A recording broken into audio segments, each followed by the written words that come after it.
Start. Bharat क्या एक पिलपिला राष्ट्र है और वहाँ के लोग बेचारे भारतीय सीमा में आतंकवादियों की लगातार दखलंदाजी और परदेश में भारतीयों पर हो रहे हमलों से यह सवाल मन में उठना लाजमी है कि हम संसार का सबसे बड़ा लोकतंत्र हैं या निरीह लोगों की कमज़ोर भीड़।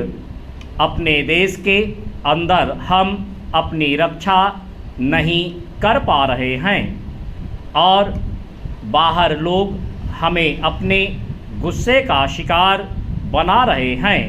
ऑस्ट्रेलिया की घटनाएं इस सवाल को कुछ और धार बनाती हैं। वहाँ पिछले 6 महीने में भारतीय छात्रों के साथ अभद्रता की लगभग 500 घटनाएं हुई। वह तो बलजिंदर, उसके साथियों और उसके परिजनों का कमाल है कि उन्होंने अपने साथ हो रही ज्यादती को इतनी ज़ोर से उठाया कि बहरे भी सुनने लगे। संयोग से यह नौजवान उसी सूबे का रहने वाला था जहां भगत सिंह जन्मे थे, जिन्होंने बहरों को सुनाने के लिए मौत को गले लगा लिया था। खैर, हम भारत और भारतीयों पर हो रहे हमलों की बात कर रहे हैं। उदाहरण पुराना लेकिन मौजूद है।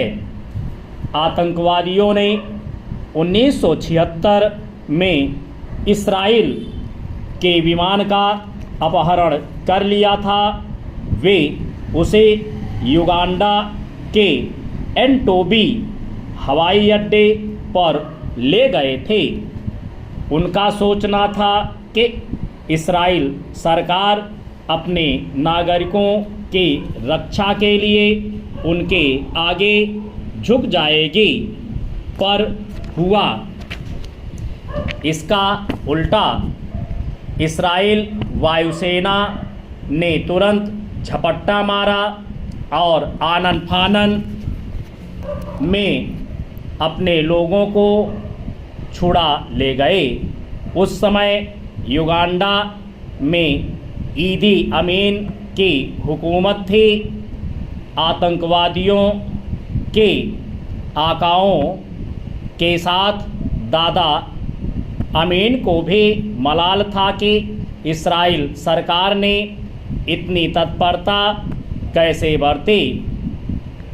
उसके 23 साल बाद पाकिस्तान में पले बड़े आतंकियों ने इंडियन एयरलाइंस का जहाज़ अगवा किया और कंधार के हवाई अड्डे पर जा खड़े हुए।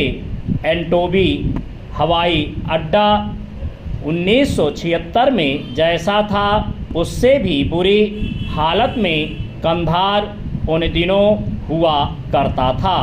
अफ़गानिस्तान में तालिबान भले ही हुकूमत कर रहे थे, पर उनके लिए पूरी दुनिया में उपेक्षा का भाव था। ठीक है, हमारे विमान पाकिस्तान की नभ सीमा में प्रवेश नहीं कर सकते थे, पर मध्य एशिया के किसी भी दोस्त देश को हम कमांडो कार्यवाही के लिए अपनी ज़मीन या आसमान देने के लिए मना नहीं सके। क्यों? लिहाजा दिल्ली और कंधार में 7 दिन तक जीवन मौत का नाटक चलता रहा। जीत आतंकवादियों की हुई। हमने बड़ी शर्म और जिल्लत से देखा कि हमारे विदेश मंत्री आतंकवादियों के आकाओं को भारतीय जहाज में बैठाकर सुरक्षित कंधार ले गए। यहाँ से चला लीजिए।